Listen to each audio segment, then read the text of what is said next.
ಶಾಲಾ ಕಾಲೇಜುಗಳಲ್ಲಿ ಯಾವುದೇ ತಾರತಮ್ಯ ಇರಬಾರ್ದು. ಜಾತಿ ಇರ್ಬೋದು ಅಥವಾ ಬಡವ ಶ್ರೀಮಂತ ಈ ಥರ ಎಲ್ಲಿಯೂ ಕೂಡ ತಾರತಮ್ಯಗಳು ಇರಬಾರ್ದು ಎನ್ನುವಂಥ ದೃಷ್ಟಿಯಿಂದ ಒಂದು ನೀತಿ ಇತ್ತು. ಸಮವಸ್ತ್ರವನ್ನು ಧರಿಸ್ಕೊಂಡು ಬರಬೇಕು, ಎಲ್ಲರೂ ಕೂಡ ಒಂದೇ, ಇದರಲ್ಲಿ ಭೇದ ಭಾವ ಇಲ್ಲವಂಥ ದೃಷ್ಟಿಯಿಂದ ಸಮವಸ್ತ್ರದ ನೀತಿ ಜಾರಿಯಲ್ಲಿತ್ತು. ಶಿಕ್ಷಣ ನೀತಿ ಇಡೀ ಭಾರತದಲ್ಲಿ ಈ ರೀತಿಯಾದಂಥ ಶಾಲಾ ಕಾಲೇಜು ಸಮವಸ್ತ್ರ ಧರಿಸ್ಕೊಂಡು ಬರಬೇಕೆನ್ನುವಂತಹ ನೀತಿ ಜಾರಿಯಲ್ಲಿತ್ತು. ಇವತ್ತು ಸರ್ಕಾರ ಅದು ಅಲ್ಪಸಂಖ್ಯಾತರ ತುಷ್ಟೀಕರಣವೋ ಅಥವಾ ಇಡೀ ವ್ಯವಸ್ಥೆಯನ್ನು ಇಸ್ಲಾಮೀಕರಣಗೊಳಿಸಬೇಕು ಎನ್ನುವಂತಹ ಏನೋ ಒಂದು ಅಂದರೆ ಇದರ ಹುನ್ನಾರವನ್ನು ಇಟ್ಕೊಂಡು ನೀವು ಹಿಜಾಬನ್ನು ಧರಿಸ್ಕೊಂಡು ಬನ್ನಿ.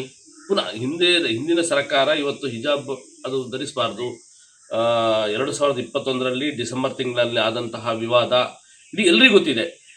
ಯಾರೋ ದುರುದ್ದೇಶಪೂರ್ವಕವಾಗಿ ಹಿಜಾಬನ್ನು ಧರಿಸಿಕೊಂಡು ಬಂದು ಅದಕ್ಕೆ ಯಾವುದೋ ಬಣ್ಣವನ್ನು ಮೆತ್ತಿಕೊಂಡು ಮತೀಯವಾದಿ ಮೂಲಭೂತವಾದಿ ಸಂಘಟನೆಗಳು ಅದರ ಜೊತೆ ಸೇರಿಕೊಂಡು ಭಾರಿ ದೊಡ್ಡ ಒಂದು ಅದನ್ನು ವ್ಯವಸ್ಥಿತವಾಗಿ ಒಂದು ಭಾರಿ ದೊಡ್ಡ ಷಡ್ಯಂತ್ರವನ್ನು ಮಾಡಿಕೊಂಡು ಒಂದು ಇಶ್ಯೂವನ್ನು ಮಾಡಿದರು.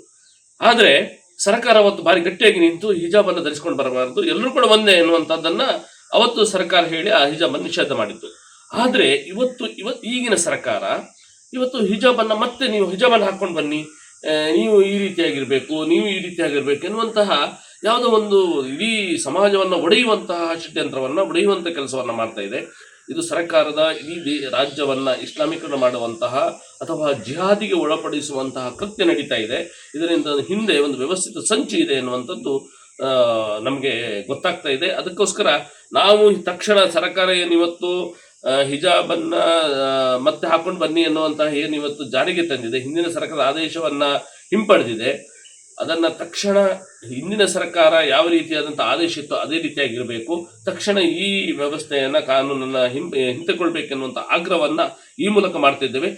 ಇವತ್ತು ರಾಜ್ಯದಲ್ಲಿ ಎಲ್ರಿಗೂ ಗೊತ್ತಿದೆ, ಬಹುಸಂಖ್ಯಾತ ಹಿಂದೂಗಳಿದ್ದಾರೆ, ಅವರಿಗೆ ನೋವಾಗ್ತಾ ಇದೆ. ಅದಕ್ಕೋಸ್ಕರ ಇಡೀ ರಾಜ್ಯದಲ್ಲಿ ದೊಡ್ಡ ಪ್ರತಿಭಟನೆಯನ್ನು ವಿಶ್ವ ಹಿಂದೂ ಪರಿಷತ್ ಮಾಡುತ್ತೆ. ಅದರಲ್ಲಿ ಎರಡು ಪ್ರಶ್ನೆ ಇಲ್ಲ, ನೀವು ತಕ್ಷಣ ಈಗ ಕಾನೂನನ್ನು ಹಿಂಪಡಿಬೇಕೆನ್ನುವಂಥ ನಮ್ಮ ಆಗ್ರಹ.